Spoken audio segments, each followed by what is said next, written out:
Quand je suis arrivé, j'ai vu mon chien couvert de blessures et la grange là-bas en train de brûler. À cet instant, j'avais déjà accepté l'idée. J'avais tout perdu. Mon gagne-pain était parti en fumée. Mes vaches, mes brebis, mes cochons. Tout. Sur le coup, j'ai eu envie de hurler, de pleurer. Le désespoir m'a submergé. Mais c'est alors que j'ai vu que mon chien respirait encore. Et là, au milieu de ce désastre, j'ai gardé la foi.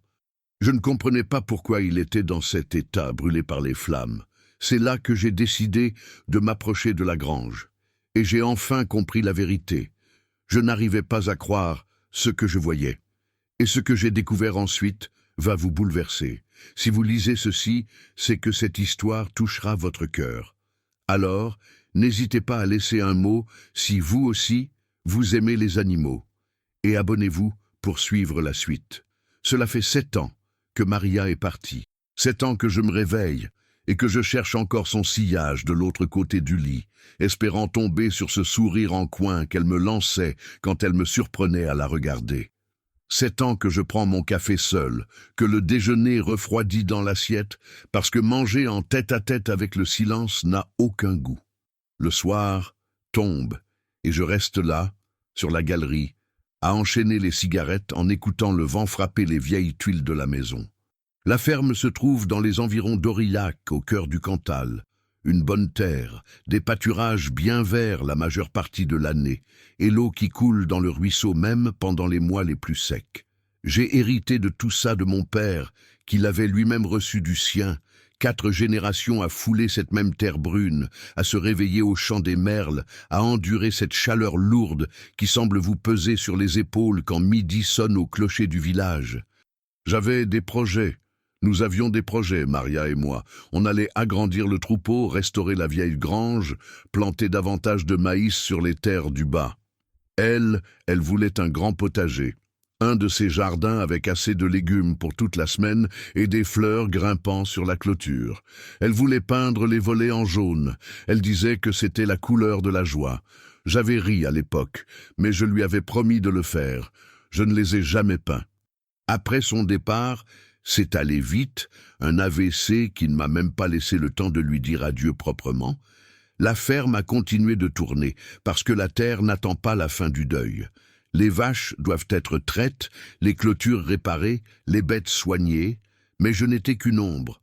Je vivais par inertie, je me levais parce qu'il le fallait, je travaillais par automatisme, les enfants ont grandi et sont partis. L'un vit à Lyon, il travaille dans l'informatique, des trucs que je ne comprends pas. L'autre est monté à Paris, il s'est marié. Il a 2 garçons qui me connaissent à peine. Ils appellent de temps en temps, toujours avec ce ton de devoir accompli, demandant si tout va bien, si j'ai besoin de quelque chose. Je dis toujours que ça va, que je m'en sors. C'est un mensonge. La vérité, c'est qu'il y a des jours où je regarde l'horizon, cette ligne où les monts rencontrent le ciel, et je me demande pourquoi. Pourquoi se lever si tôt? Pourquoi réparer ce muret? Pourquoi continuer? Mais le soleil se lève, le travail arrive, et la routine ne pardonne pas. Alors je continue. C'est un mardi de juillet que ma vie a basculé, mais je ne le savais pas encore. J'étais allé en ville tôt ce matin-là. Je devais prendre du fourrage, des vermifuges pour les brebis, et puisque j'y étais, je suis passé à l'épicerie pour le basique, du café, du sucre, du pain, de quoi tenir. La caissière me connaît depuis des années, et me pose toujours la même question. Alors, monsieur Joachim, quand est-ce que vous nous ramenez une compagne à la ferme? Je donne toujours la même réponse. Je n'en ai pas besoin, petite. Je suis très bien comme ça. Elle sourit de ce sourire que les gens affichent quand ils ne vous croient pas, mais qu'ils n'ont pas envie de discuter. Je suis rentré à la ferme vers 11 heures. Le soleil tapait fort, un de ces soleils de canicule qui semblent faire fondre le goudron. J'ai posé les courses dans la cuisine, j'ai bu un grand verre d'eau fraîche et j'ai pensé à m'allonger un peu avant le déjeuner. Mais il y avait une clôture à reprendre dans le pâturage du bas, et si je ne le faisais pas aujourd'hui, le retard allait s'accumuler. C'est alors qu'Antonin, mon seul employé, un gars d'une 30aine d'années, bon travailleur mais peu bavard, s'est présenté à la fenêtre de la cuisine. « Monsieur Joachim, vous avez vu Zeus ce matin ?» Zeus, c'était mon chien, un grand bâtard, un mélange de je ne sais combien de races, couleur terre mouillée, avec des yeux bruns et intelligents. Je l'avais trouvé alors qu'il n'était qu'un chiot, abandonné au bord de la départementale, il y a environ 5 ans. Maigre, couvert de tiques, terrifié par son propre ombre. Je l'avais ramené à la maison plus par pitié que par envie d'avoir un animal. Mais il est resté, et avec le temps, il est devenu mon compagnon de route. Zeus dormait toujours près de la vieille grange, sur le côté nord de l'exploitation. C'était une bâtisse imposante, en bois sombre, avec un toit de tuiles anciennes, construite par mon grand-père il y a des décennies. On y gardait les outils, le foin, le grain, et on y rentrait certains animaux pour la nuit. Les chevaux, les brebis, les cochons, les poules, c'était pratique pour l'organisation. Non, je ne l'ai pas vu, ai-je répondu. Pourquoi? Parce que je suis passé par là il y a 20 minutes, et il n'était pas à sa place habituelle. J'ai trouvé ça bizarre. Il ne bouge jamais d'ici le matin. Un froid étrange m'a parcouru l'échine. Ce n'était pas de la peur, c'était un pressentiment, un de ceux qu'on ressent au fond des tripes sans pouvoir l'expliquer. Je vais aller jeter un œil. Je suis monté dans mon vieux pick-up et j'ai roulé vers la grange. Le chemin de terre faisait sauter tout le véhicule, soulevant une poussière brune qui restait suspendue dans l'air brûlant. Il m'a fallu 10 minutes pour arriver. De loin, tout semblait normal. Mais quand je suis descendu de voiture, je l'ai senti. L'odeur, une odeur légère, presque imperceptible, mais que je connaissais trop bien. La fumée, le bois brûlé, la cendre. J'ai regardé la grange. Les murs extérieurs étaient intacts. Le toit aussi. Mais quelque chose clochait. J'ai marché jusqu'à l'entrée et j'ai vu que la grande porte était entr'ouverte. J'ai poussé et là j'ai vu. Le sol était recouvert de cendres. Des morceaux de charpente carbonisée gisaient partout. L'odeur était forte maintenant, elle me brûlait les narines. Des parties du plafond s'étaient effondrées. Les poutres étaient tordues, noires, fumantes encore par endroits. Mais ce qui m'a fait trembler, ce n'était pas la destruction. C'était le silence. Je suis entré lentement, posant mes pieds avec précaution au milieu des décombres. J'ai regardé tout autour. Les stalles étaient ouvertes, toutes, et il n'y avait pas un seul animal à l'intérieur. Aucun cheval, aucune brebis, aucune poule. Rien! Mon cœur a commencé à battre de façon irrégulière. Je suis sorti précipitamment de la grange en balayant les environs du regard. Et c'est là que je les ai vus. Ils étaient tous là, en plein champ, à une 50aine de mètres de la grange. Chevaux, brebis, cochons, poules, canards, chèvres, tous immobiles, en silence, comme s'ils attendaient quelque chose, comme s'ils rendaient hommage. Je ne comprenais rien. Je suis retourné en courant à l'intérieur de la grange, le cœur battant à tout rompre, cherchant à comprendre ce qui s'était passé.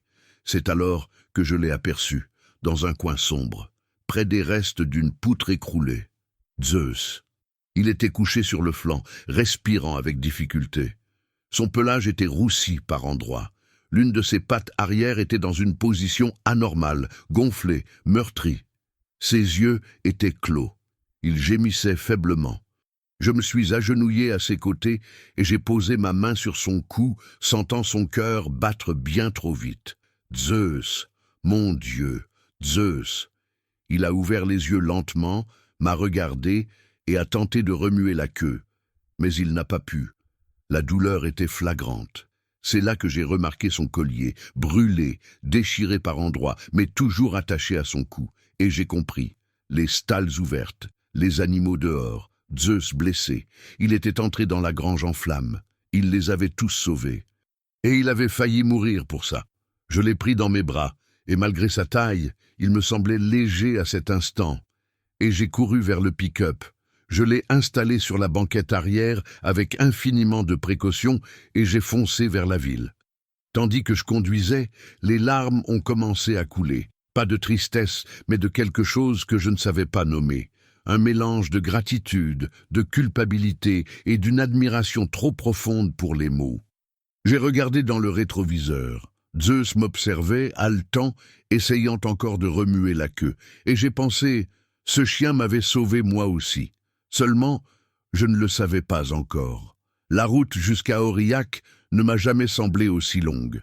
Je conduisais d'une main sur le volant, l'autre tendue vers l'arrière, touchant le pelage de Zeus, juste pour sentir qu'il respirait encore. Chaque nid de poule sur le chemin faisait cahoter le pick-up, et je le voyais se tordre de douleur sur le siège. Je me mordais la lèvre pour ne pas crier avec lui. « Tiens bon, mon ami, tiens bon encore un peu. » Ma voix tremblait. Je n'avais pas pleuré depuis des années, depuis l'enterrement de Maria, quand j'avais tout gardé en moi parce que je pensais qu'un homme se devait d'être fort. Mais là, seul sur cette route poussiéreuse, avec mon chien blessé derrière moi, les larmes coulaient sans demander la permission.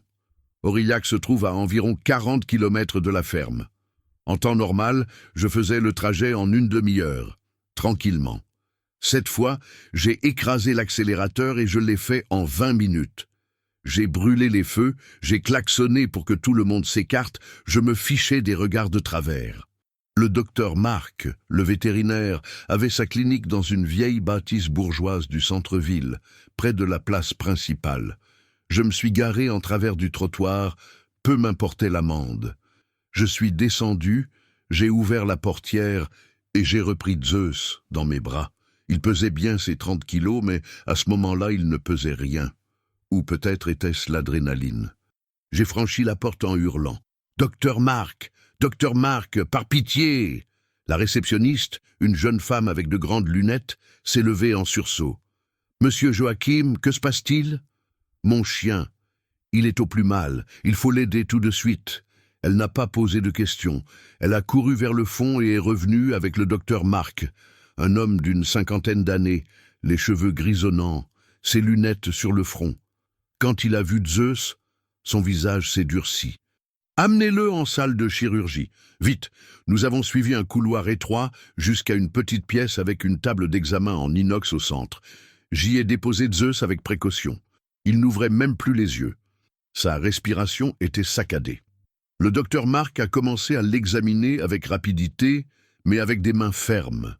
Il a regardé les brûlures, a palpé la patte arrière, a écouté le cœur, vérifié les pupilles. « Qu'est-ce qui s'est passé ?» a-t-il demandé sans quitter le chien des yeux. « Un incendie dans la grange. Il est entré là-dedans. Il a sauvé toutes les bêtes, mais il est resté coincé. Le docteur s'est arrêté une seconde, m'a regardé de côté, comme s'il assimilait ce que je venais de dire, puis il s'est remis au travail. Il a des brûlures au 2e degré sur une bonne partie du corps. La patte arrière droite est fracturée, probablement écrasée par quelque chose de lourd. Il a inhalé beaucoup de fumée, d'où la détresse respiratoire. Et il est sans doute déshydraté. » Il a marqué une pause. « Monsieur Joachim, c'est grave, très grave. » J'ai senti mes jambes se dérober. Je me suis appuyé contre le mur. « Mais il va s'en sortir, n'est-ce pas ? Il est costaud. » Il a toujours été costaud. Le docteur Marc n'a pas répondu immédiatement. Il préparait une seringue, remplissait des fiches, donnait des ordres à la réceptionniste qui était revenue. « Nous allons faire tout notre possible, mais vous devez vous préparer. »« La patte ? Même s'il survit, il ne s'en remettra sans doute pas totalement. Il boitera le reste de sa vie. Il aura peut-être besoin d'une chirurgie lourde. » Et encore, ce n'est pas garanti. Je n'ai pas pu répondre. J'ai juste hoché la tête. « Vous allez devoir le laisser ici, peut-être plusieurs jours. Je vais le stabiliser, le mettre sous perfusion, faire des radios. On verra ensuite. Combien de temps ? Je ne sais pas. Cela dépend de sa réaction au traitement. Ça peut être 3 jours comme une semaine. J'ai regardé Zeus. Il était calme maintenant, sous sédation. Il paraissait si petit sur cette table de métal, si fragile. Je me suis approché, j'ai posé ma main sur sa tête et je lui ai dit tout bas, « Tu es un brave, tu entends ? Ne lâche rien, je reviens demain, je te le promets. » Je suis sorti de là le cœur serré. Je suis rentré à la ferme en fin d'après-midi. Le soleil commençait sa descente, teignant le ciel d'orange et de rose. Normalement, c'était l'heure que je préférais, celle où tout ralentit, où la chaleur s'apaise, où l'on peut s'asseoir sur la terrasse et sentir la brise fraîche descendre des pâturages. Mais cette fois, je n'ai même pas remarqué la beauté du paysage. Je ne sentais qu'un poids énorme dans ma poitrine. Quand je suis passé devant la grange, j'ai arrêté le pick-up. J'avais besoin de comprendre ce qui s'était passé. J'avais besoin de voir de mes propres yeux l'étendue des dégâts. Je suis descendu et j'ai marché lentement jusqu'à l'entrée. La lumière du crépuscule éclairait les décombres d'une façon presque irréelle, les ombres allongées des poutres brûlées, la poussière de cendre en suspension, l'odeur âcre qui persistait. Je suis entré. La grange faisait environ 200 mètres carrés. Elle était divisée en stalles et en aires ouvertes. Les murs étaient en bois massif, noirci par le temps. Le toit, ou ce qu'il en restait, était soutenu par des poutres énormes. Mon grand-père avait construit ça pour que ça dure des générations, et ça avait duré, jusqu'à cette nuit. J'ai marché parmi les décombres, essayant de reconstruire la scène. J'ai vu des marques de brûlures sur les loquets des portes, des ferrures tordues, des restes de cordes fondues, et dans le coin où j'avais trouvé Zeus, une poutre massive au sol, fumant encore légèrement.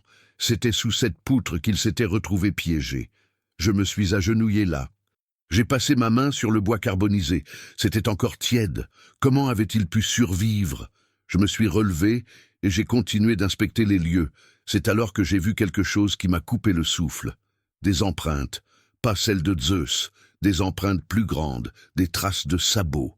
J'ai suivi les marques jusqu'au flanc de la grange, là où il y avait une petite ouverture, presque invisible, causée par l'effondrement partiel d'une paroi. L'ouverture était étroite, un homme n'aurait pas pu passer, mais un chien, oui, et il y avait du sang ici. Peu, mais il y en avait.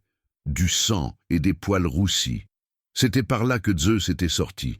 Mais comment savait-il que cette ouverture existait? Le feu, la fumée, la panique, comment l'avait-il trouvé?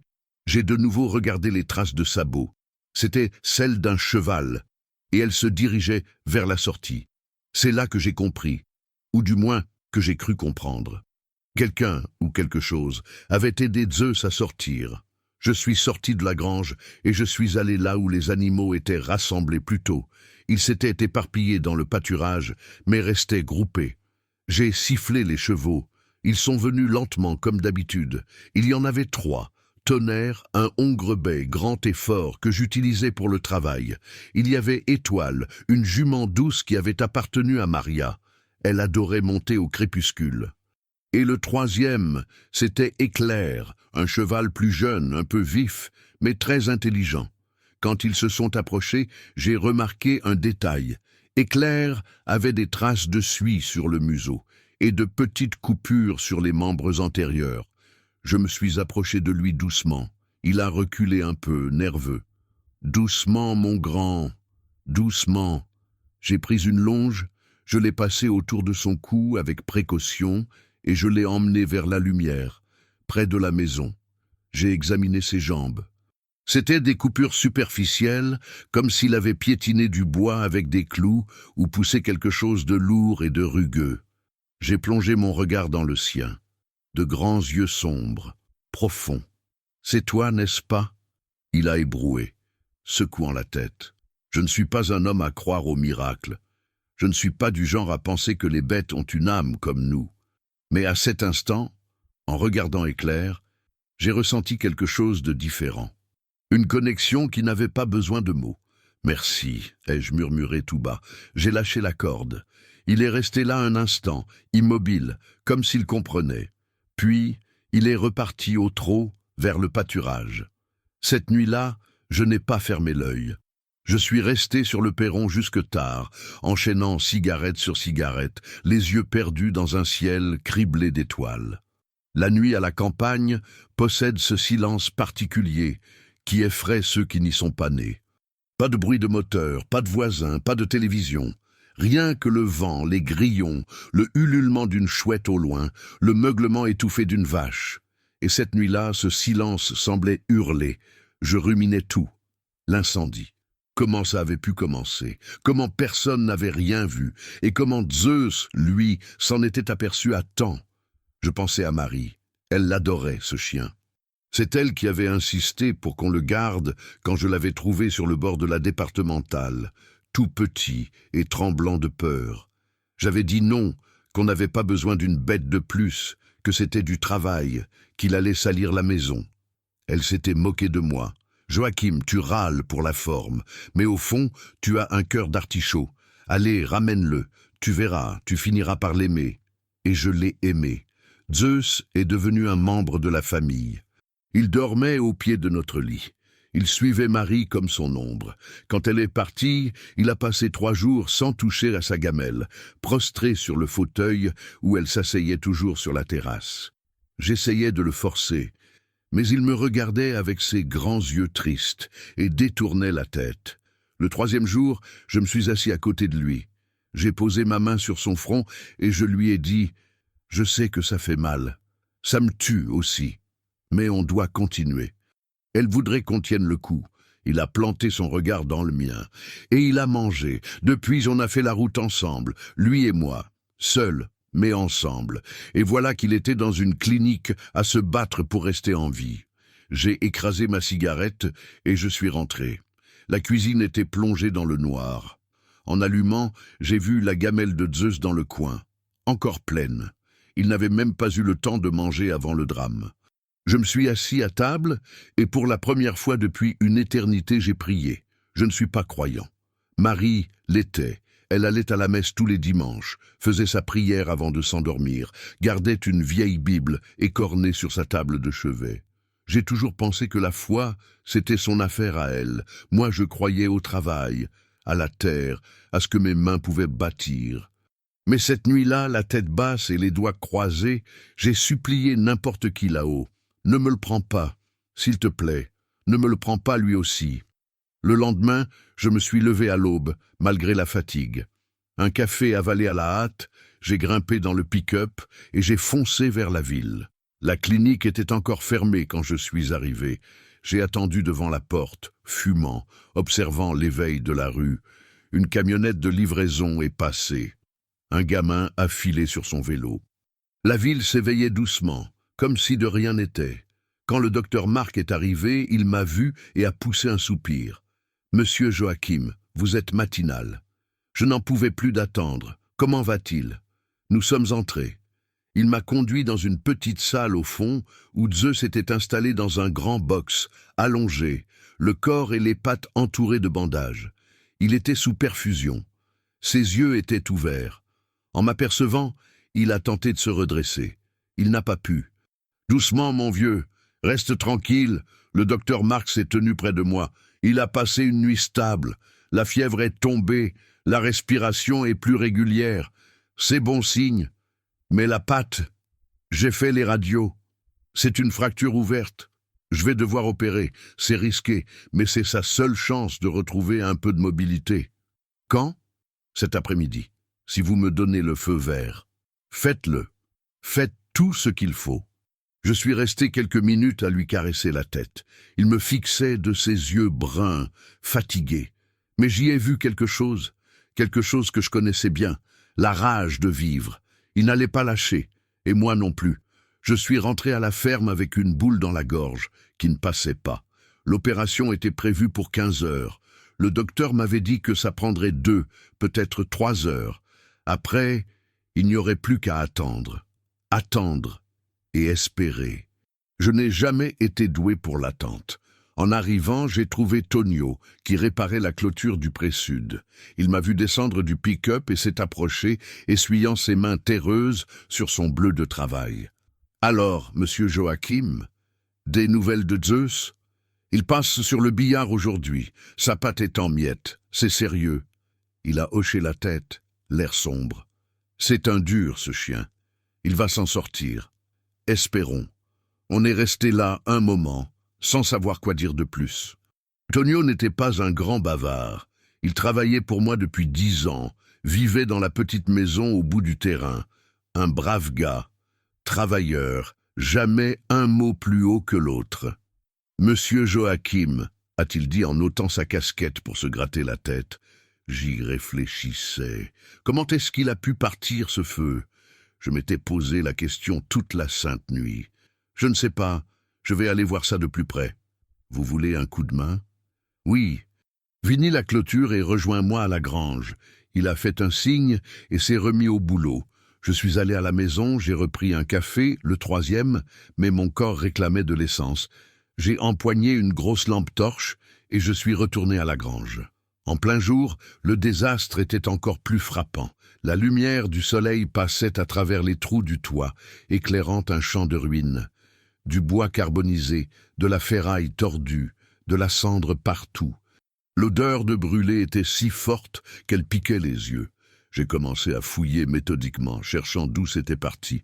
Un incendie a toujours une signature. Si c'était la foudre, il y aurait des marques d'impact. Si c'était un mégot, j'en aurais trouvé une trace. Si c'était un court-circuit, c'est là que je l'ai vu. Dans le coin nord-est, près de l'endroit où l'on stockait le grain et l'outillage, se trouvait le vieux coffret électrique, un vestige d'un autre temps. Un boîtier en métal avec des fils à nu et des vieux plombs dépassés. C'est mon père qui l'avait installé, il y avait des décennies, et je n'avais jamais pris le temps de le mettre aux normes. Le boîtier était totalement fondu. Je me suis approché, braquant ma lampe. Les fils étaient soudés entre eux, calcinés, un court-circuit net, et juste en dessous, au sol, les restes de foin sec. On gardait toujours quelques ballots de réserve ici. Du foin sec, une étincelle. Voilà. La recette parfaite pour une catastrophe. Triple imbécile, ai-je murmuré pour moi-même. Imbécile, négligent, irresponsable. J'ai senti la colère monter. Une colère noire contre moi-même. C'était ma faute. De la pure négligence. Je savais que cette installation était pourrie, je savais qu'il fallait la changer, mais j'avais toujours repoussé. Il y avait toujours plus urgent, toujours une excuse. Et maintenant, Zeus était sur une table d'opération à cause de ça. Tonio est arrivé à ce moment-là, coupant court à mes pensées. « Vous avez trouvé quelque chose ?» J'ai désigné le boîtier du doigt. « C'est parti d'ici. Un court-circuit. Le foin a pris direct. Il s'est baissé, a regardé de près. » Puis a sifflé entre ses dents. « Ah, c'est sûr que ce tableau n'était plus de première jeunesse, monsieur Joachim. Il aurait dû être changé depuis un bail. »« Je sais, » j'ai répondu sèchement. « Je sais. » On a passé un moment à retourner les décombres pour évaluer les dégâts. La grange était bonne pour la démolition. Il faudrait tout raser et reconstruire. Les outils rangés là, certains vieux outils de famille que mon grand-père utilisait encore, n'étaient de plus que de la ferraille. Le grain avait presque entièrement brûlé. Les box étaient à refaire. Au total, j'ai estimé les pertes à environ 10 000 €. De l'argent que je n'avais pas en trop. De l'argent qu'il allait falloir gratter sur mes économies, et ça allait piquer. Mais ce n'était pas l'argent qui me faisait mal. C'était de savoir que tout ça aurait pu être évité. À midi, je me suis assis sur le perron pour déjeuner. J'avais fait réchauffer un plat que Madame Louise, une voisine qui habitait à 5 kilomètres, m'avait apporté 2 jours plus tôt. Une potée limousine, généreuse et bien cuisinée, mais j'en sentais à peine le goût. Je fixais la silhouette calcinée de la grange au loin. Je pensais à la vitesse à laquelle la vie peut basculer. En une seconde, tout s'effondre, littéralement. J'ai encore pensé à Marie, le jour où elle est morte. C'était un dimanche matin. On était allé à la messe au bourg, une habitude que je n'avais prise que pour lui faire plaisir. En rentrant, elle s'est plainte d'une migraine. Je lui ai dit d'aller s'allonger, que je m'occupais du déjeuner. Elle a ri en disant que je ne savais même pas cuire un œuf correctement, mais elle a accepté. Je suis allé en cuisine, j'ai commencé à tripoter les casseroles, faisant de mon mieux. 20 minutes plus tard, j'ai entendu un bruit sourd venant de la chambre. J'ai tout lâché pour accourir. Elle était tombée du lit. Elle était au sol, les yeux révulsés, le corps secoué de tremblements. Je l'ai appelée, je l'ai secouée, j'ai hurlé. Rien. Je l'ai prise dans mes bras, je l'ai portée jusqu'au pick-up, j'ai conduit comme un possédé jusqu'à l'hôpital. Trop tard. Une rupture d'anévrisme, ont dit les médecins. Foudroyante. Même si nous étions arrivés plus tôt, les chances étaient quasi nulles. Je ne l'ai pas accepté. J'ai engueulé les médecins, je les ai insultés. J'ai dit qu'ils n'avaient pas fait leur travail. Jusqu'à ce qu'un vieux docteur au regard fatigué pose une main sur mon épaule. « Monsieur Joachim, parfois la vie décide pour nous. On ne peut rien y faire. » Mais je refusais l'évidence. Je ne pouvais pas admettre qu'une minute plus tôt, Elle riait de moi dans la cuisine, et qu'à la minute suivante, elle n'était plus là. Je me suis effondré dans le couloir de l'hôpital, et j'ai pleuré. J'ai pleuré comme je ne l'avais pas fait depuis l'enfance, jusqu'à ce qu'il n'y ait plus une larme. Et après ça, je me suis muré. Je me suis verrouillé de l'intérieur. J'ai enfermé tout ça dans un coin sombre de mon âme, et j'ai jeté la clé. Parce que si je ne le faisais pas, si je laissais la douleur sortir, elle allait me dévorer tout cru. C'est comme ça que j'ai passé ces 7 dernières années. Muré, en mode automatique. Travailler, manger, dormir, recommencer, sans trop ressentir, sans trop vivre, jusqu'à cet incendie, jusqu'à Zeus. D'une manière étrange, voir ce chien se battre pour sa vie, le voir foncer dans les flammes pour sauver les autres, le voir souffrir mais rester debout, ça avait réveillé quelque chose en moi. Ça avait forcé cette porte verrouillée. À 14h30, je suis retourné en ville. Je suis arrivé à la clinique bien avant l'heure. Le docteur Marc se préparait déjà, enfilant sa blouse chirurgicale et se désinfectant les mains. « Monsieur Joachim, encore vous. Je ne pouvais pas rester chez moi à attendre. » Il a esquissé un sourire. « Je comprends. Bon, je vais être franc avec vous. C'est une opération délicate. Je vais essayer de consolider l'os, de poser des broches, de stabiliser tout ça. Mais comme je vous l'ai dit, même si tout se passe bien, il boitera le reste de sa vie. Et il y a le risque de l'anesthésie, surtout après un tel choc. Mais sans ça, il ne marche plus, c'est bien ça? Sans opération, la patte ne se remettra jamais. Elle restera tordue, il souffrira, ça finira par s'infecter. Zéro qualité de vie. Alors opérez, il a acquiescé. Je vais avoir besoin que vous signiez quelques papiers. Autorisation, décharge de responsabilité, tout le reste. J'ai tout signé sans lire. Peu importait ce qu'il y avait d'écrit. J'avais confiance en Marc. Et surtout, j'avais confiance en Zeus. Je peux le voir avant? Bien sûr. Venez. Il m'a emmené vers lui. Zeus avait déjà reçu un pré-anesthésique et somnolait, mais il m'a reconnu. Il a tenté de remuer la queue. Je me suis agenouillé près de lui, la main sur son crâne. « Tu es le chien le plus courageux que j'ai jamais vu. Tu les as tous sauvés, tu sais? Les bêtes sont vivantes grâce à toi. » Ma voix a flanché. « Maintenant, il faut que tu te battes encore un peu. Juste un peu. Je serai là quand tu te réveilleras. Je te le promets. » Il m'a regardé avec ses yeux bruns qui se fermaient. Il a léché ma main. Je suis sorti avant que les larmes ne coulent devant le docteur. La salle d'attente était minuscule.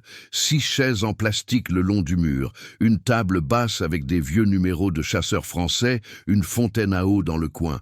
Je me suis assis, immobile, fixant le mur blanc. Le temps s'est arrêté. Chaque minute durait une éternité. Je regardais l'horloge au mur, une de ces horloges rondes dont la trotteuse fait un bruit sec à chaque seconde. Tic, tac, tic, tac. La secrétaire a essayé de briser le silence. « Vous voulez un café, monsieur Joachim ? Non, merci. Il y a des magazines là, si vous voulez vous changer les idées. Ça ira. » Elle a fini par abandonner et s'est remise à son ordinateur. 3 heures.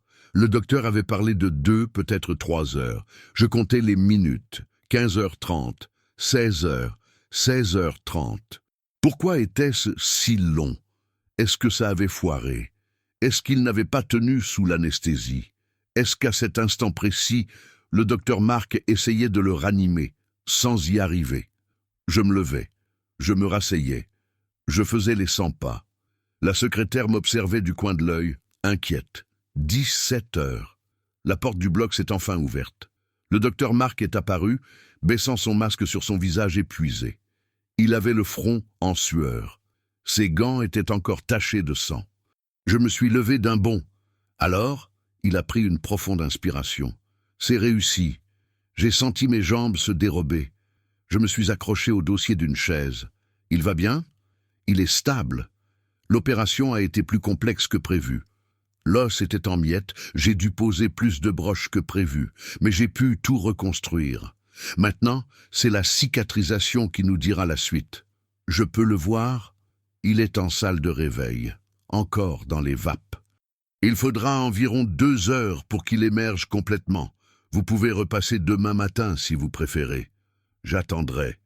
Monsieur Joachim, ça peut durer toute la soirée.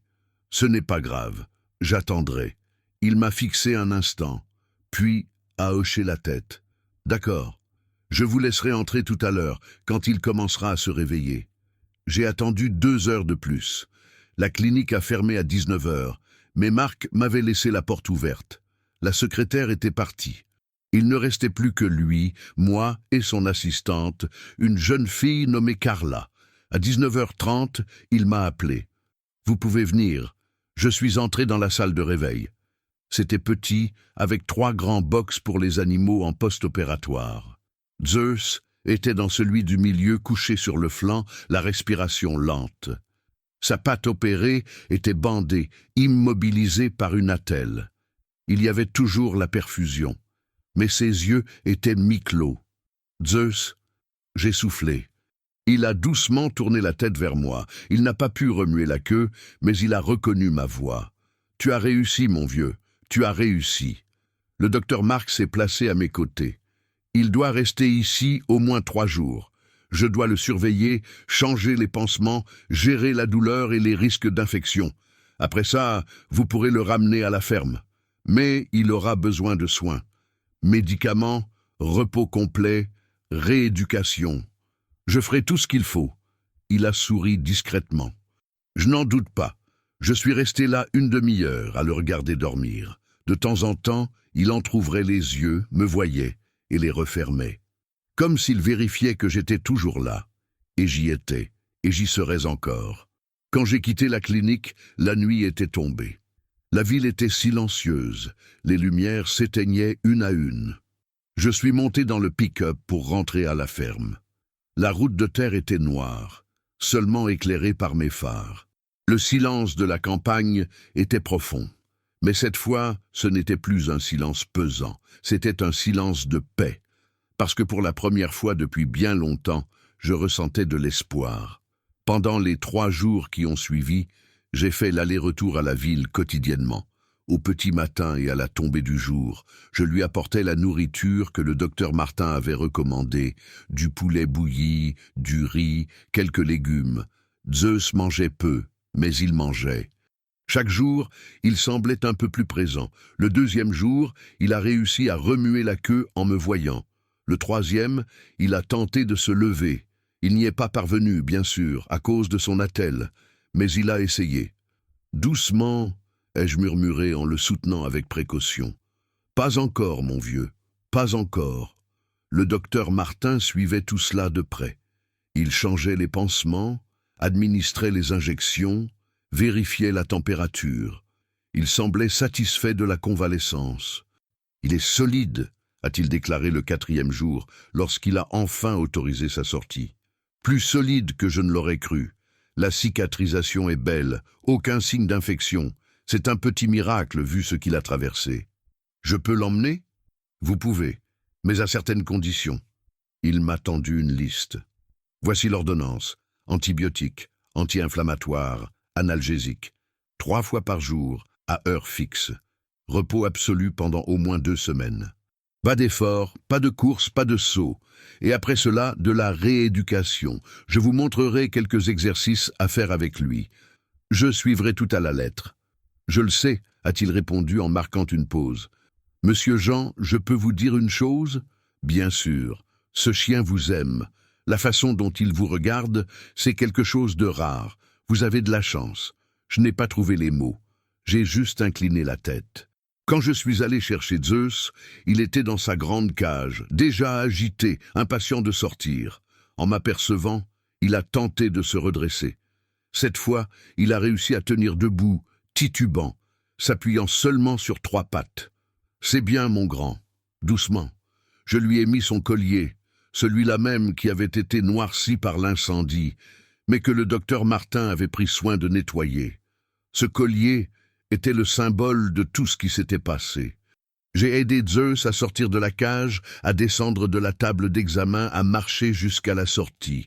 Chaque pas était lent, laborieux, douloureux. Mais il marchait.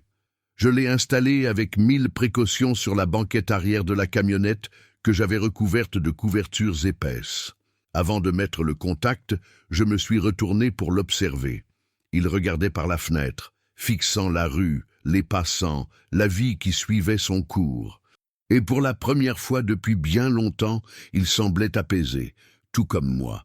Le trajet de retour vers la ferme ne ressemblait à aucun de ceux que j'avais faits cette semaine-là. Il n'y avait plus d'urgence, plus de désespoir, plus ce poids sur la poitrine qui m'avait écrasé ces derniers jours.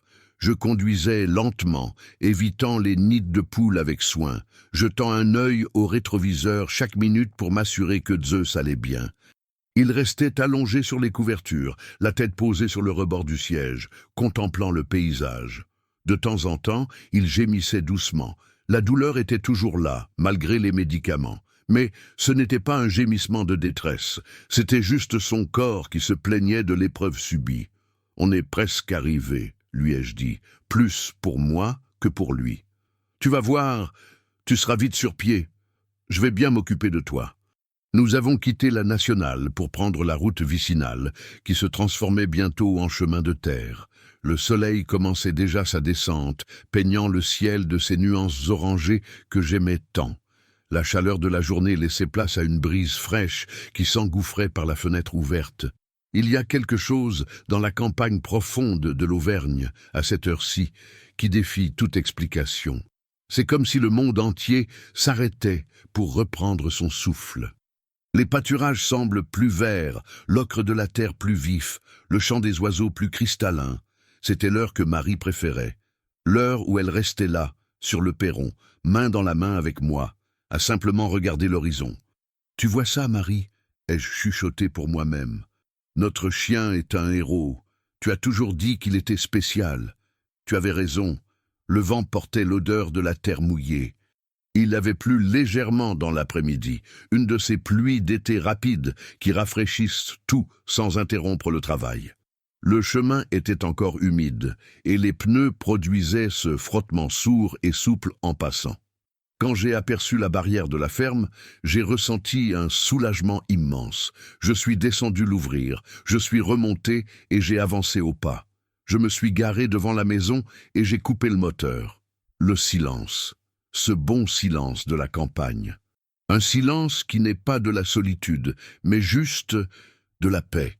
Je suis descendu ouvrir la porte arrière avec délicatesse. « Allez, mon vieux, doucement. » Zeus a tenté de se lever seul, mais sa patte opérée ne répondait pas correctement. Il a glissé, manquant de tomber. Je l'ai rattrapé fermement. « Calme-toi, je t'aide. » Je l'ai pris dans mes bras. Malgré ses 30 kilos, il me semblait léger à cet instant. Ou peut-être étais-je devenu plus fort. Je l'ai porté jusqu'à la véranda, où j'avais préparé un lit de fortune avec de vieilles couvertures et un grand coussin que Marie utilisait autrefois. J'y ai déposé Zeus avec d'infinies précautions.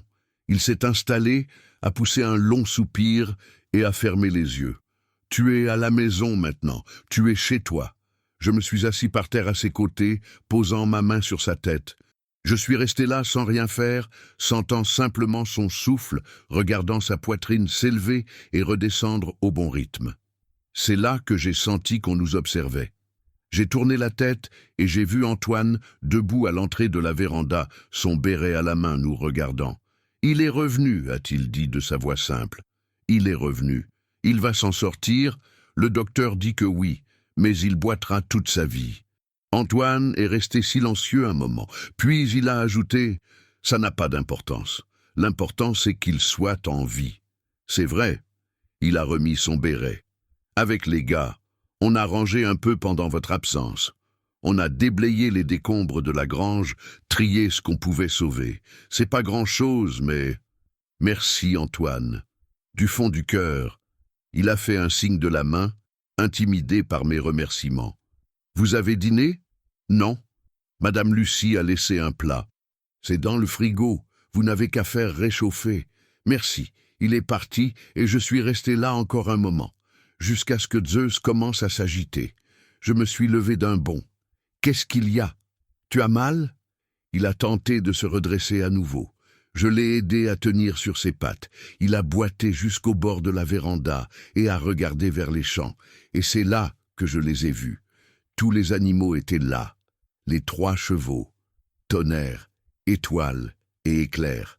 Les brebis, les cochons, les poules, les canards, les chèvres, tous immobiles dans le pré le plus proche de la maison, tournés vers nous.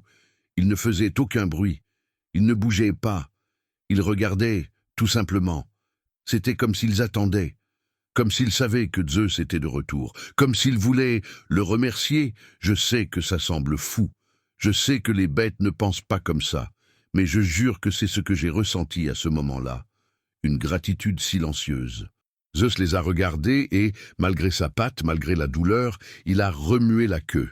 Ce fut un moment étrange, un de ces instants qu'on n'oublie pas même si l'on vivait 100 ans. Un instant où tout semble avoir un sens, même sans aucune explication. Nous sommes restés là, Zeus et moi, à regarder les animaux, jusqu'à ce que, un à un, ils retournent à leurs occupations. Paître, picorer, vivre, comme si tout était redevenu normal. Mais rien n'était redevenu normal, pas pour moi. Les jours suivants, je suis entré dans une routine que je ne connaissais pas. Je me levais tôt, comme toujours, mais avant le café, avant de commencer quoi que ce soit, j'allais voir comment allait Zeus. Je lui donnais ses médicaments, vérifiais les pansements, changeais son eau, lui proposais à manger.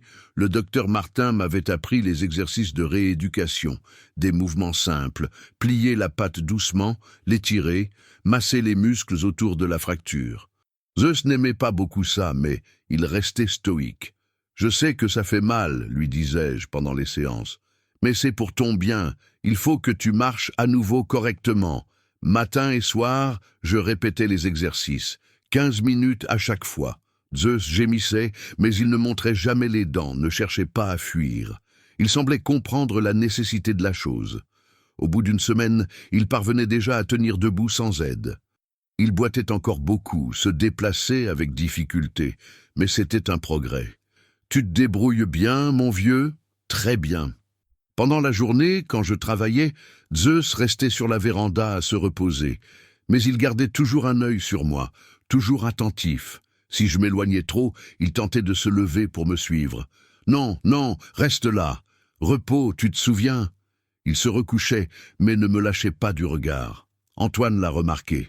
« Ce chien ne vous lâche pas d'une semelle. Il a toujours été comme ça. Pas de cette manière-là. Maintenant, c'est différent. » Et c'était vrai. Il y avait quelque chose de changé dans le regard de Zeus. Ce n'était pas seulement de la loyauté canine, c'était plus profond, comme s'il savait ce que j'avais fait pour lui, comme s'il m'en était reconnaissant. Ou peut-être était-ce moi qui avais changé. Peut-être avais-je enfin appris à faire attention. 2 semaines après l'incendie, j'ai entamé la reconstruction de la grange.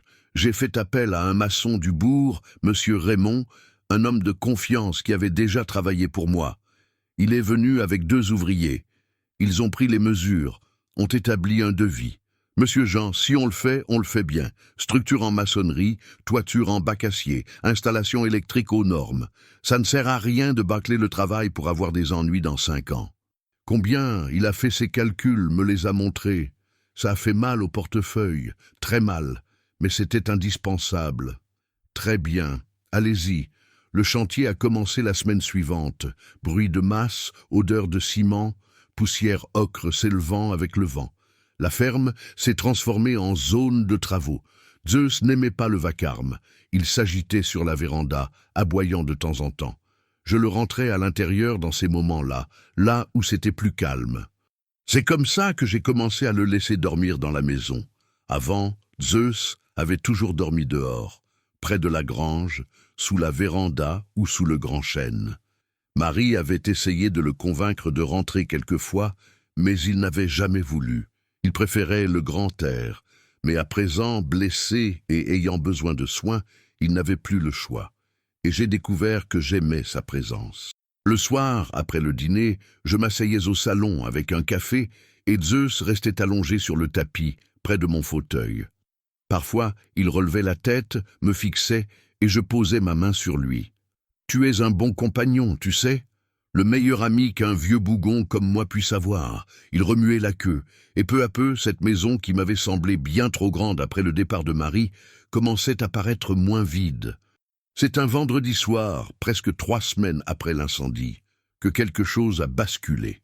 J'étais sur le perron, fumant ma dernière cigarette en regardant les étoiles. Zeus était couché à mes côtés. Il allait beaucoup mieux et marchait avec plus d'assurance, malgré sa boiterie définitive. Le ciel était pur, criblé d'étoiles, un de ces ciels que seule la campagne offre, sans pollution lumineuse, sans rien pour gâcher la vue. La Voie lactée traversait la voûte comme un fleuve de lumière. Je pensais à la vie, à la façon dont les choses changent sans qu'on s'en aperçoive, à la façon dont cet incendie, qui semblait être la fin de tout, était en réalité un nouveau départ. Zeus m'avait sauvé autant que je l'avais sauvé, peut-être même plus, parce qu'il m'avait rappelé une chose que j'avais oubliée, une chose que j'avais enterrée avec Marie au plus profond de mon âme. Il m'avait appris qu'il valait encore la peine de ressentir la peur, l'espoir, la gratitude, l'amour. Pendant 7 ans, j'avais vécu anesthésié. Je ne ressentais plus grand-chose, ni douleur, ni joie, juste rien. Je fonctionnais en automatique, comme une vieille machine qui fait sa tâche mais n'a plus d'âme. Mais voir Zeus frôler la mort, le voir lutter, le voir revenir, cela avait réveillé quelque chose en moi, l'envie de vivre vraiment. Pas seulement d'exister, de vivre. Merci, lui ai-je dit en lui caressant la tête. Merci de n'avoir pas abandonné. Il m'a regardé de ses yeux sombres, et j'aurais juré qu'il comprenait. C'est alors que j'ai entendu un bruit inhabituel, provenant de la nouvelle grange, qui était presque achevée, un bruit sourd, comme si quelque chose était tombé. Je me suis levé brusquement. « Reste ici !» ai-je ordonné à Zeus. J'ai saisi la lampe torche qui restait toujours sur la véranda, et je m'y suis dirigé. La nuit était noire. Seule la lueur de la lune et des étoiles éclairait le chemin. Les ouvriers étaient partis tôt, en laissant tout en ordre. Mais en approchant de la grange, j'ai vu une ombre bouger à l'intérieur. Quelqu'un était là. Mon cœur s'est emballé. Un voleur? Un rôdeur? J'ai allumé la lampe et je suis entré. Qui est là? Le faisceau a illuminé une silhouette, et je me suis figé.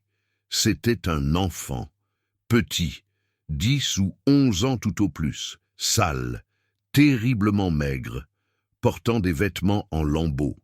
Il avait renversé un pot de peinture par accident et tentait de nettoyer avec ses mains tremblantes. Quand il a vu la lumière, il s'est pétrifié. Il m'a regardé avec des yeux écarquillés, remplis de terreur. « Ne me battez pas, monsieur. S'il vous plaît, ne me battez pas. » Je suis resté immobile, muet.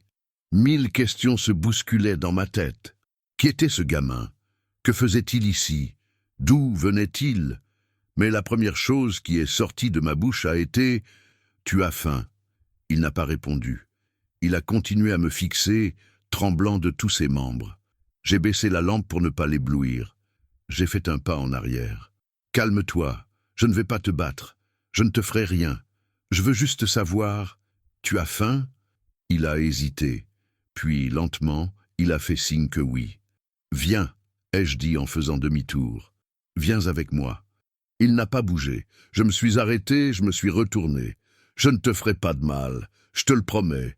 Viens, je vais te donner à manger. » Encore méfiant, il a fait un pas, puis un autre, et il m'a suivi. Nous avons marché en silence jusqu'à la maison. Zeus était sur la véranda et en voyant l'enfant, il a grogné sourdement. Ce n'était pas de l'agressivité, mais de la méfiance. « Doucement, Zeus, c'est un enfant. » Le petit s'est arrêté net en voyant le chien, encore plus effrayé. « Il ne te fera rien, tu peux avoir confiance. Nous sommes entrés, j'ai allumé la cuisine, le garçon est resté sur le seuil, regardant autour de lui comme s'il n'avait jamais vu une cuisine de sa vie. « Assieds-toi là !» ai-je dit en désignant la table. Il s'est assis sur le bord de la chaise, prêt à s'enfuir à la moindre alerte. J'ai ouvert le frigo, pris le plat que Madame Lucie avait apporté, du petit salé aux lentilles avec du riz. Je l'ai mis au micro-ondes, j'ai attendu que ça chauffe, j'ai servi une assiette et je l'ai posée devant lui. « Mange. » Il a regardé l'assiette, puis moi, puis l'assiette à nouveau, et il a commencé à manger. Non, il ne mangeait pas. Il dévorait. Il mangeait si vite qu'il mâchait à peine. Il s'enfournait la nourriture avec les mains, ignorant la fourchette. En moins de 2 minutes, l'assiette était vide. Je suis resté là, à l'observer. Mon cœur s'est serré. Ce petit n'avait pas seulement faim. Il était affamé d'une manière qui trahissait des jours, peut-être des semaines, sans un vrai repas. « Tu en veux encore ?» Il m'a regardé surpris, comme s'il ne pouvait croire qu'il y en ait davantage. Il a fait signe que oui. J'ai fait réchauffer une autre part. Il a tout mangé de nouveau, plus lentement cette fois, mais toujours avec cette urgence vitale. Quand il a fini, il s'est adossé à la chaise et a laissé échapper un soupir. « Merci, monsieur. » Je me suis assis en face de lui. « Comment tu t'appelles » Il a hésité. « Lucas. »« Lucas.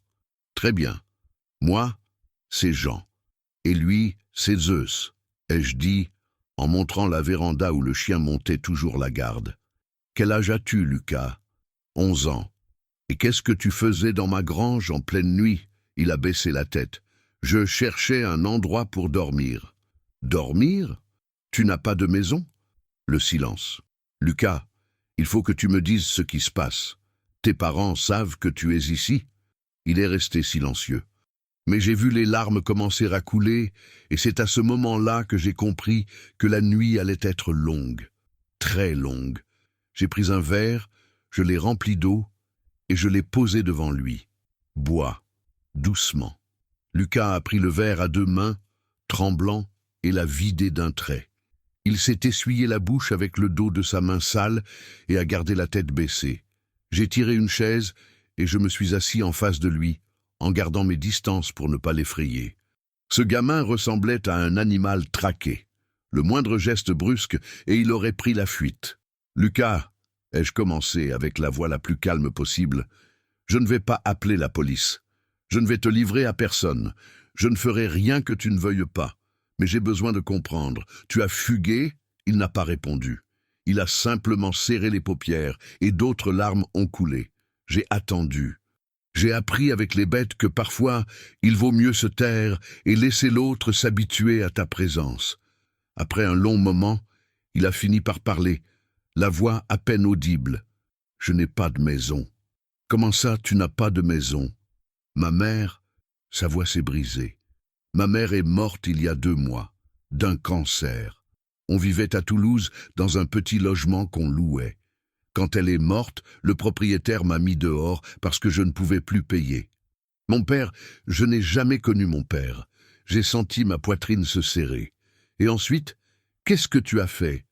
J'ai vécu dans la rue quelques jours, puis j'ai fait de l'autostop avec un camion qui allait vers la campagne.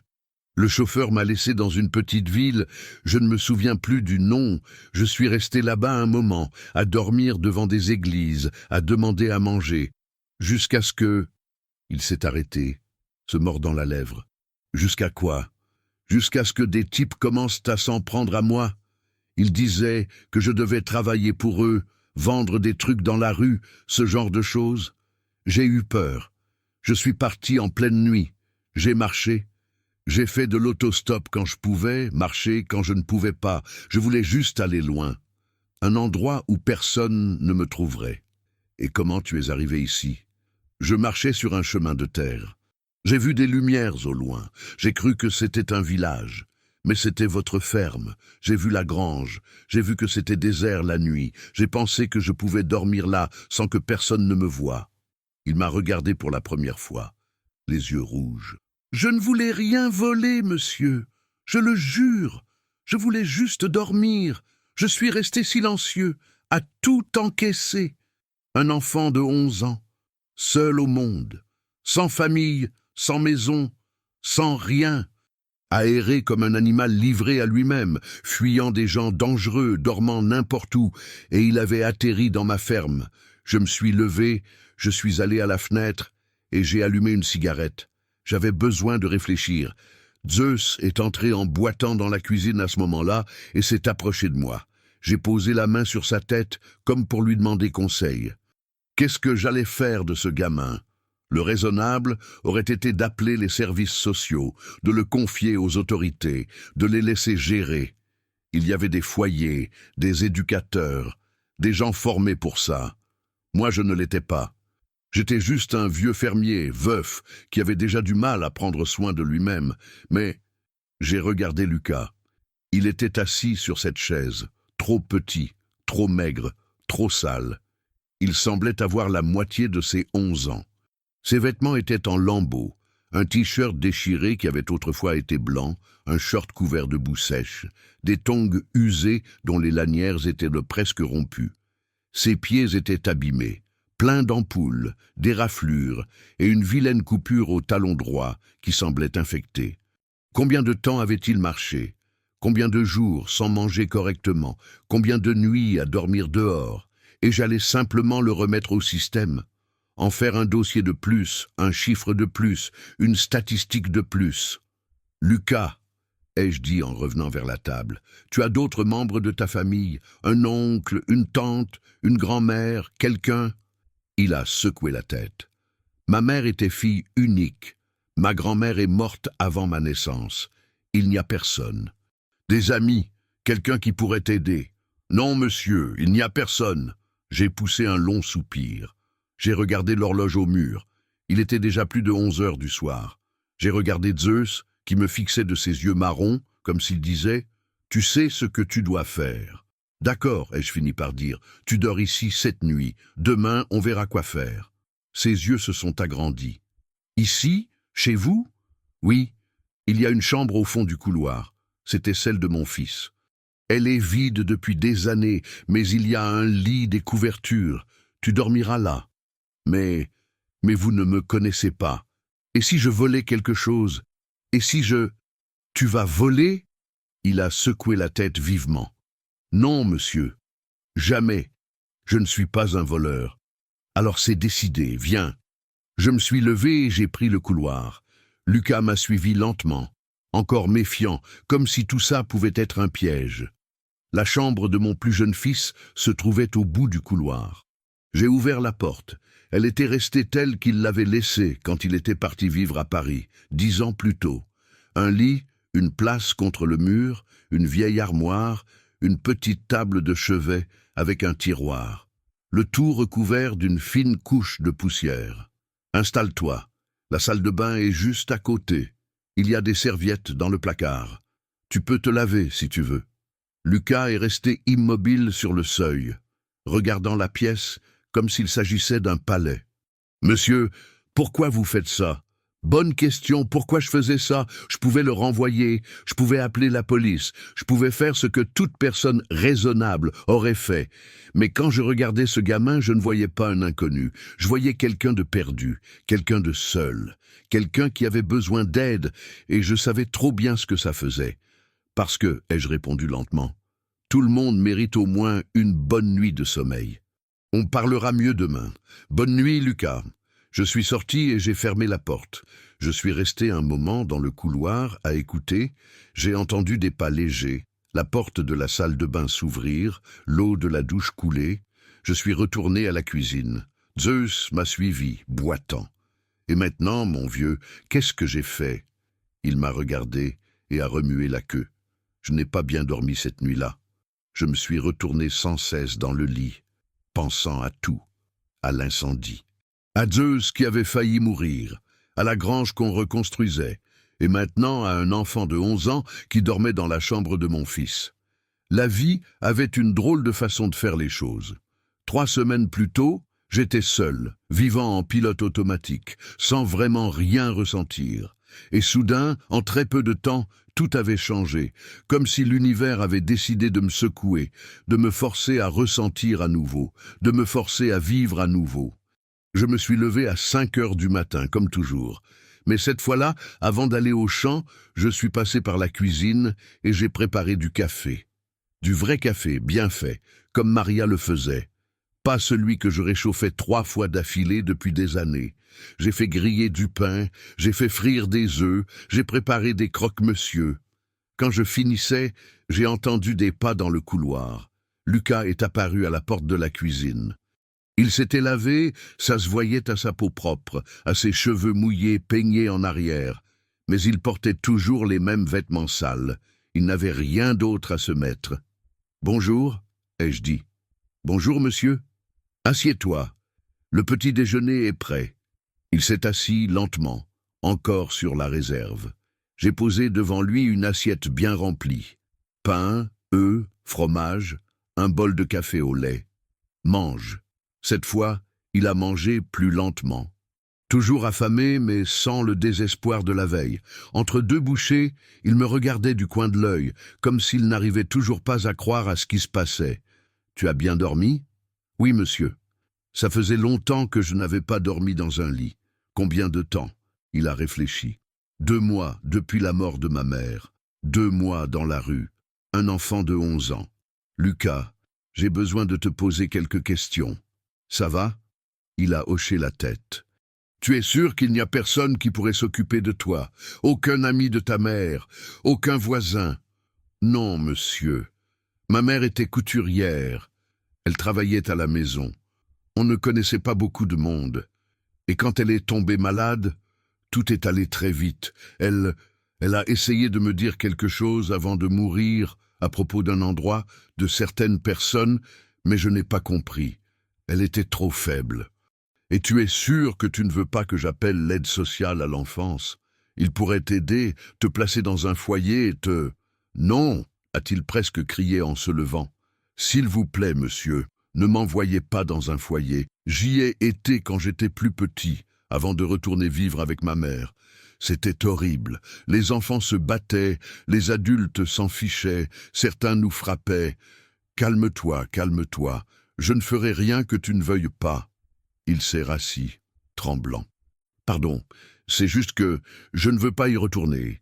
Je l'ai regardé, un enfant fragile, effrayé, seul au monde, et terrifié. Et une fois de plus, je me suis retrouvé à un carrefour. Je pouvais faire ce que la société attendait de moi. Appeler les autorités, me débarrasser du problème. Ce n'était pas mon rôle. Je n'étais pas responsable de lui. Mais, d'accord, ai-je dit, me surprenant moi-même. Tu peux rester ici quelques jours, le temps qu'on décide quoi faire. Mais il y a des règles. » Ses yeux se sont illuminés. « N'importe quoi, monsieur, je ferai n'importe quoi. Premièrement, tu aideras ici à la ferme, rien de trop dur, mais tu travailleras, tu ne resteras pas sans rien faire.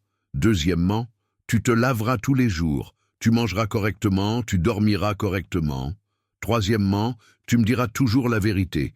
Si je découvre que tu m'as menti, tu partiras immédiatement. C'est clair? »« Oui, monsieur. Et arrête de m'appeler monsieur. Je m'appelle Joachim. Tu peux m'appeler Père Joachim. »« D'accord, Père Joachim. Je me suis levé de table. Viens, je vais te montrer la ferme. J'ai passé la matinée à tout montrer à Lucas. Les pâturages, les animaux, le potager abandonné que Maria avait commencé des années plus tôt, le ruisseau où on prenait l'eau, le hangar à outils. Il observait tout avec attention, posait des questions, touchait les choses avec précaution, comme s'il avait peur de les abîmer.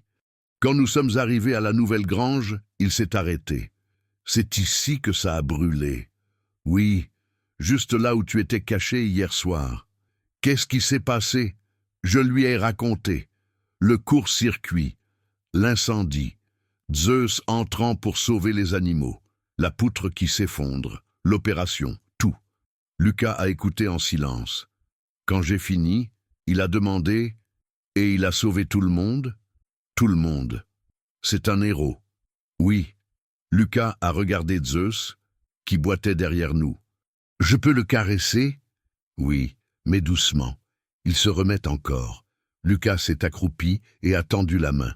Zeus a reniflé, hésité, puis l'a laissé lui toucher la tête. Lucas a souri, et c'était la première fois que je le voyais sourire depuis son arrivée. « Salut Zeus, tu es très courageux. » Zeus a remué la queue, et là, dans ce moment simple, j'ai vu quelque chose se créer. Une connexion entre un chien blessé et un enfant perdu. 2 survivants. Les jours suivants, Lucas s'est intégré à la routine de la ferme d'une façon qui m'a surpris. Il se levait tôt sans que j'aie besoin de l'appeler. Il prenait le petit déjeuner avec moi. Puis, il allait aider Toninho pour des tâches simples. Ramasser du bois, nourrir les animaux, arroser le potager que j'avais décidé de faire revivre. Toninho, au début, était méfiant. « Père Joachim, c'est qui ce gamin? Il a besoin d'un endroit où rester. Il va nous aider quelques jours. Vous le connaissez? Non. Et vous allez le garder comme ça, sans raison? Oui. Toninho m'a regardé comme si j'étais devenu fou. Mais il n'a pas insisté. Avec le temps, il s'est même attaché au garçon. Lucas était malin, il apprenait vite. Et il travaillait dur, plus dur qu'il n'aurait dû pour son âge, comme s'il essayait de prouver qu'il méritait d'être là. Le soir, après le dîner, il restait dans le salon avec moi. Parfois, il posait des questions sur la ferme, sur les animaux, sur ma vie. D'autres fois, il restait silencieux, regardant par la fenêtre. Zeus avait adopté le garçon. Ou peut-être que le garçon avait adopté Zeus. Difficile à dire, mais les deux étaient inséparables. Le jour, Lucas aidait pour les exercices de rééducation du chien. La nuit, Zeus dormait sur le sol de sa chambre. C'est Madame Sida qui a remarqué la situation la première. Elle venait apporter des plats préparés, comme elle le faisait 2 fois par semaine. Quand elle a vu Lucas, elle s'est arrêtée net. « Joachim, c'est qui cet enfant ?»« C'est Lucas, il m'aide ici. » Elle m'a tiré vers la cuisine, loin du garçon. « Joachim, qu'est-ce que c'est que cette histoire? D'où sort ce gamin ?» Je lui ai raconté brièvement. Elle est restée silencieuse, réfléchissant. « Et qu'est-ce que tu comptes faire? Le garder ?» « Je ne sais pas, Sida, je ne sais pas. Joaquin, tu es un homme seul, âgé, dans une ferme isolée. Tu n'as pas les moyens d'élever un enfant. Je le sais. Il doit aller à l'école, être suivi, avoir... Je le sais, Sida, je le sais très bien. Je me suis passé la main sur le visage, épuisé. Mais je ne peux pas simplement le renvoyer à la rue. » Elle a soupiré. « Tu as toujours eu un cœur trop grand, Joachim. » Elle a regardé par la fenêtre, où Lucas jouait avec Zeus dans la cour. « Mais fais attention, ne t'attache pas trop. Cette situation ne peut pas durer. Tu le sais, n'est-ce pas? Je le sais, mais au fond de moi, j'étais déjà attaché, et je savais que ça ferait mal. C'est un jeudi, presque un mois après l'incendie, que tout a changé de nouveau. Lucas était à la ferme depuis 2 semaines, 2 semaines qui semblaient avoir duré des années dans le bon sens.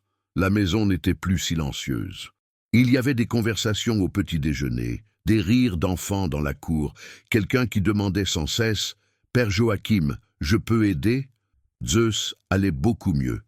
Il boitait encore, il boiterait toujours, mais il marchait sans douleur. Il courait même quand il s'excitait, et il s'excitait beaucoup quand il jouait avec Lucas. La nouvelle grange était presque terminée. Encore 1 semaine et les ouvriers finiraient. Structure solide, installation électrique neuve, tout aux normes, plus jamais de problème.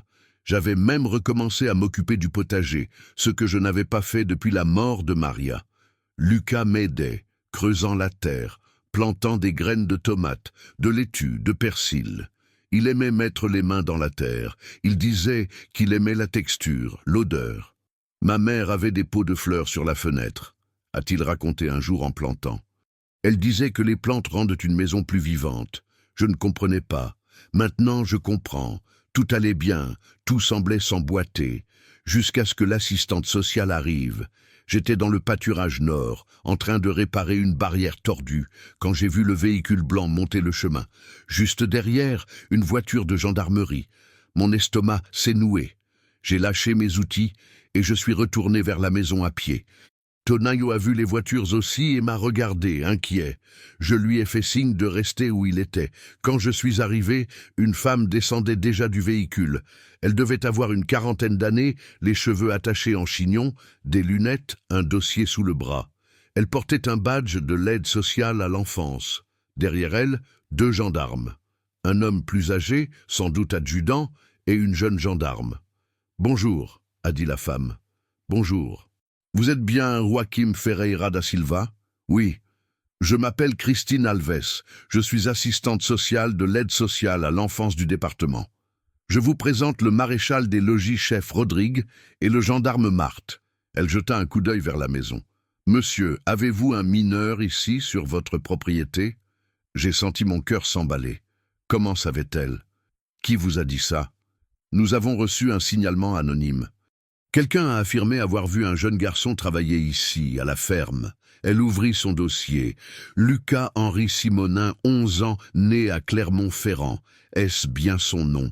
J'ai fermé les yeux. Quelqu'un avait vu. Quelqu'un avait parlé. Peut-être monsieur Raymond le maçon, peut-être l'un de ses ouvriers, ou quelqu'un qui passait sur la départementale et qui avait aperçu le petit. « C'est lui, ai-je répondu. « Où est-il » J'ai regardé vers la maison. Lucas était apparu à la fenêtre du salon, observant l'extérieur. En voyant l'estafette de la gendarmerie, son visage était devenu livide. Il est à l'intérieur. Je dois lui parler. Il n'a rien fait de mal. Et moi non plus. Monsieur Joachim, personne n'accuse personne, mais un mineur disparu, vivant chez un étranger, sans cadre légal. Vous comprenez bien que c'est une situation irrégulière, n'est-ce pas? Il n'était pas disparu. Il était perdu. Seul. Je lui ai juste offert un toit. Le maréchal des logis-chefs Rodrigue fit un pas en avant. « Monsieur Joachim, nous comprenons vos intentions, mais il y a des procédures. L'enfant doit être évalué, il a besoin d'un suivi spécialisé, il doit être placé sous la protection des services sociaux. » La protection des services. Je n'ai pas pu contenir ma colère. Quelle protection? Le même système qui a laissé ce gamin 2 mois à la rue? Le même système qui n'a même pas remarqué que sa mère était morte et qu'il se retrouvait seul au monde? C'est de ce système-là que vous parlez? L'assistante sociale soupira. Je comprends votre frustration, monsieur Joachim, mais vous ne comprenez rien du tout. Ai-je explosé? Vous n'avez pas vu dans quel état il est arrivé ici. Affamé, blessé, terrorisé. Vous ne l'avez pas entendu hurler la nuit, en plein cauchemar. Vous ne l'avez pas vu recommencer à sourire, à jouer, à reprendre espoir. Et maintenant, vous débarquez pour me dire que vous allez l'emmener? Où ça? Dans un foyer où il ne sera qu'un matricule de plus? Monsieur Joachim, s'il vous plaît, calmez-vous.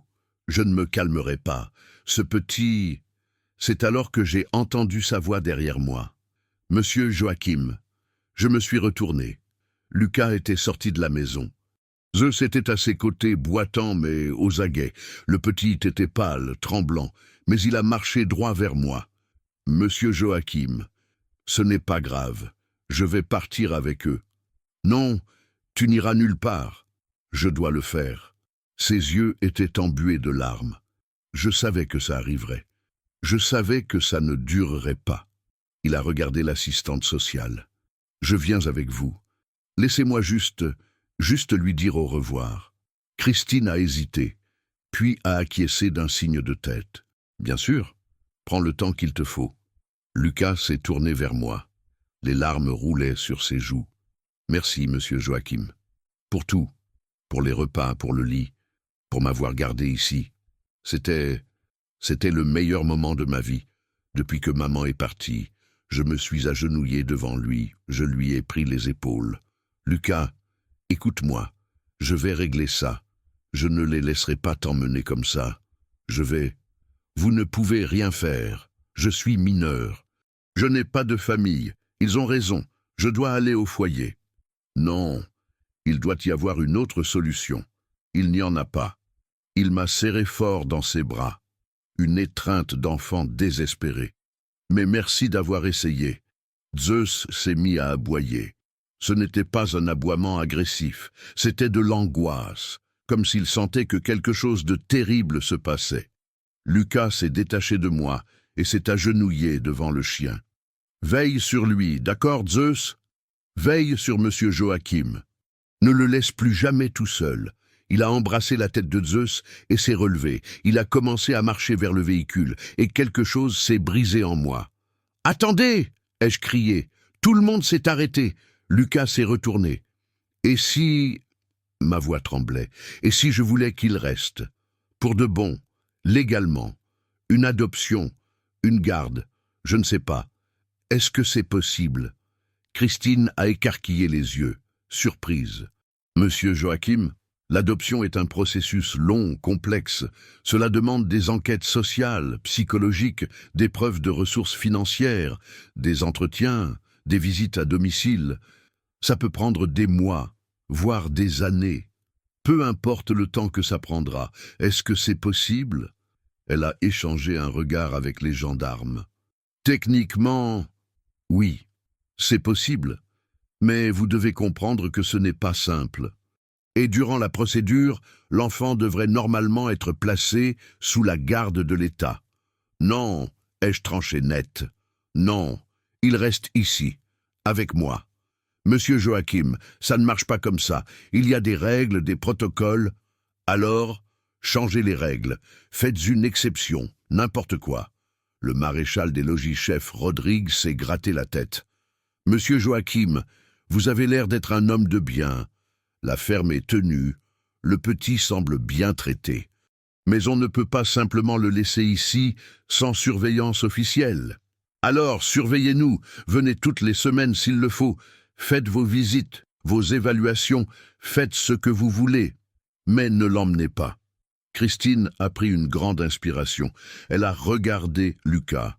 Puis, elle m'a regardé. Elle était visiblement face à un dilemme. « Laissez-moi passer un coup de fil », dit-elle enfin. Elle s'est isolée, a appelé avec son portable et a parlé à voix basse pendant 5 minutes. Elle est revenue avec une expression sérieuse. « Très bien, j'ai eu ma coordinatrice. Elle autorise une mesure provisoire d'urgence.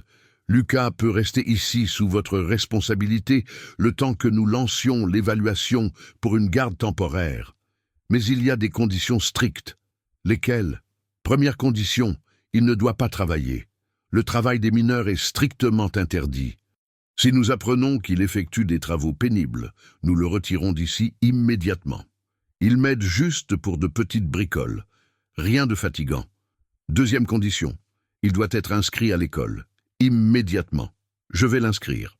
Troisième, nous ferons des visites hebdomadaires, à l'improviste. Nous évaluerons l'état de la maison, votre relation, son bien-être.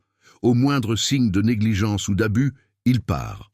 Il n'y aura ni négligence, ni abus. Je vous le promets.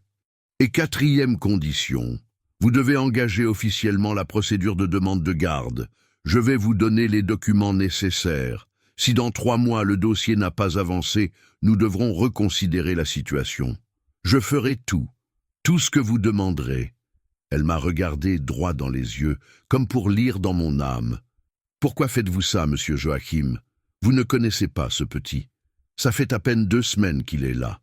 J'ai regardé Lucas, puis Zeus, puis l'horizon où le soleil commençait à décliner sur les collines. Parce que, ai-je répondu lentement, je sais ce que c'est que d'être seul. Je sais ce que c'est que de perdre ce qu'on aime. Je sais ce que c'est que de se dire que ça ne vaut plus la peine de continuer. Ma voix s'est brisée, et ce petit, il m'a rappelé que ça en vaut encore la peine, qu'il y a encore des gens qui ont besoin d'aide, qu'il y a encore une raison de se lever le matin.